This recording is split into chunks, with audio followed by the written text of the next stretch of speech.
Prof. Mahfud menjawab 2 menit, tapi pertanyaan saya belum dijawab sama sekali, Pak. Apa regulasinya, Pak, untuk carbon capture and storage? Simple sekali, Pak, pertanyaan saya, Pak. Mohon dijawab, Pak.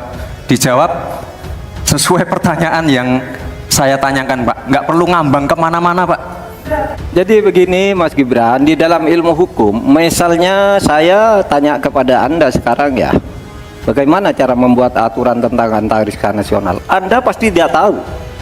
Jawab sekarang, coba kalau pasti tidak tahu. Gus Muhaimin ini adalah ketua umum dari Partai PKB. Saya yakin sekali Gus Muhaimin paham sekali untuk masalah ini. Bagaimana langkah Gus Muhaimin untuk menaikkan peringkat Indonesia di SGIE? Terus terang SGIE saya nggak paham. SGIE itu apa? Tenang. Stop. Saya tidak pernah mendengar istilah SGIE itu. SGIE itu adalah State of Global Islamic Economy.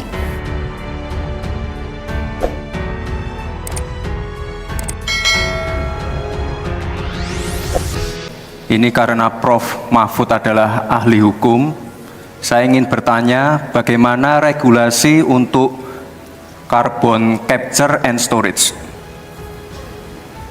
Cukup? Cukup Bapak? Baik.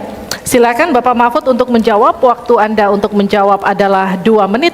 Kita akan mulai ketika Bapak mulai berbicara. Silakan. Baik, Mas Gibran yang terhormat, regulasi itu kalau orang ahli regulasi itu tidak harus spesifik satu persatu itu, kecuali proyek pembuatan regulasi itu sudah ada, ya. Proyek pembuatan regulasi sudah ada. Kita harus buat ini baru dibuat regulasinya bagaimana? Bagaimana cara regulasinya? Satu, membuat naskah akademik dulu. Naskah akademiknya apa?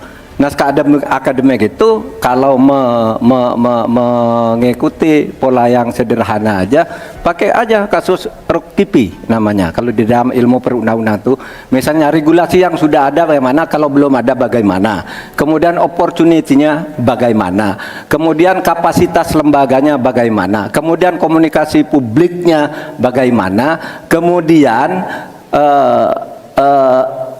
ideologisnya bagaimana. Itulah yang disebut RUKIPI dan prosedur tentu saja. Nah, itu yang akan kita buat. Kalau saya ditanya bagaimana mengatur soal regulasi undang-undang tentang karbon dan sebagainya, bukan hanya karbon dan itu. Jadi itu yang akan kita lakukan. Tetapi sebenarnya ya, yang terpenting itu bagi saya apapun yang akan kita bangun itu kan harus ada sistem pengawasan keuangan. Barangkali Mas Gibran sudah tahu atau belum tahu juga karena ini baru. Pada tanggal 9 Desember kemarin itu sudah ada sebuah sistem SIPD namanya, Sistem Informasi Pemerintahan Daerah, yang itu mengaitkan dengan APBN dan sebagainya, sehingga ada pengawasan terhadap uang itu mulai dari perencanaan, pelaksanaan sampai evaluasi dan sebagainya. Nah, itu saya kira pedoman utamanya. Selesai. Cukup. Baik. Harap tenang.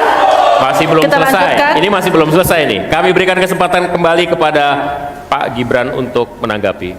Baik, terima kasih, Pak. Kalau masalah SIPD ya tentu saya tahu, Pak. Saya kan wali kota, Pak. Saya pasti pakai SIPD untuk perencanaan anggaran kami, Pak.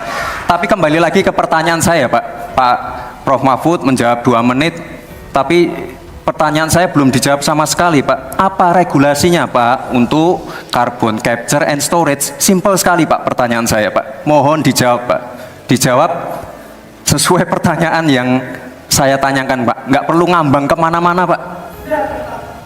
Terima kasih. Baik, cukup ya Pak ya. Kita lanjutkan. Silakan Pak Mahfud. Jadi begini Mas Gibran, di dalam ilmu hukum, misalnya saya tanya kepada Anda sekarang ya, bagaimana cara membuat aturan tentang antariksa nasional? Anda pasti tidak tahu.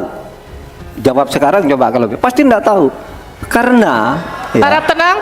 Karena hukum itu perlu masalahnya dulu apa yang mau dibuat. Itulah kemudian dibuat naskah akademik menurut peraturan yang sekarang ada. Di dalam Perpres itu disebutkan buat naskah akademik. Nah, akademik itu nanti dinilai bersama lalu dibahas gitu rame-rame. Nah, naskah akademik itulah yang akan menentukan bagaimana prosedur, kemudian bagaimana sebenarnya materi-materi yang diperlukan untuk itu. Apakah ini sudah ada yang ngatur cuma namanya berbeda atau tidak. Nah, itu semua kalau Anda tanya gimana sih cara membuat peraturan, ya gampang, sesederhana itu aja. Kalau Anda ditanyakan hal baru, jadi buat naskah akademik, kita diskusikan.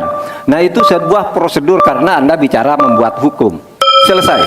Karena Gus Muhaimin ini adalah ketua umum dari Partai PKB, saya yakin sekali Gus Muhaimin paham sekali untuk masalah ini. Bagaimana langkah Gus Muhaimin untuk menaikkan peringkat Indonesia di SGIE? Terima kasih. SGIE. Cukup Bapak? Bapak Gibran cukup? Cukup. Baik, silakan. Bapak Muhaimin untuk menjawab, waktu Anda menjawab 2 menit, kami persilakan. Terus terang SGIE saya nggak paham. SGIE itu apa? Tenang. Stop. Ada lagi pertanyaan atau ini waktu Anda untuk memberikan jawaban, waktunya 2 menit. Oke. Kalau Anda menggunakan untuk bertanya, waktu akan habis. Tidak apa-apa? Tidak apa-apa karena Oke. saya tidak pernah mendengar istilah SGIE itu. Siap. Waktu Kami persilakan. di stop, kita alihkan ke Pak Gibran. Waktu Anda 1 menit. 1 menit. Baik, Gus, kita kan sedang fokus mengembangkan ekonomi syariah, keuangan syariah. Otomatis kita harus ngerti juga masalah SGIE. SGIE itu adalah State of Global Islamic Economy.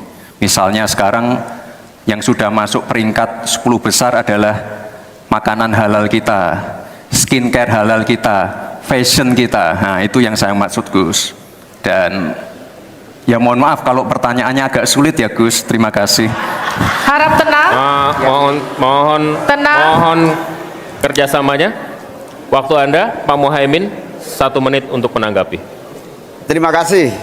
Memang pertanyaan ini sungguh penting karena Indonesia dengan jumlah umat Islam yang terbanyak di dunia, sekaligus bukan saja sebagai pasar ekonomi syariah, pasar pariwisata halal, pasar perbankan syariah, tetapi sekaligus punya potensi menjadi pusat ekonomi syariah dunia. Nah, posisi kita yang masih di bawah ini membutuhkan langkah-langkah penting agar yang disebut SGIE ini menjadi kita menaikkan peringkat kita. Ada beberapa hal yang bisa kita lakukan.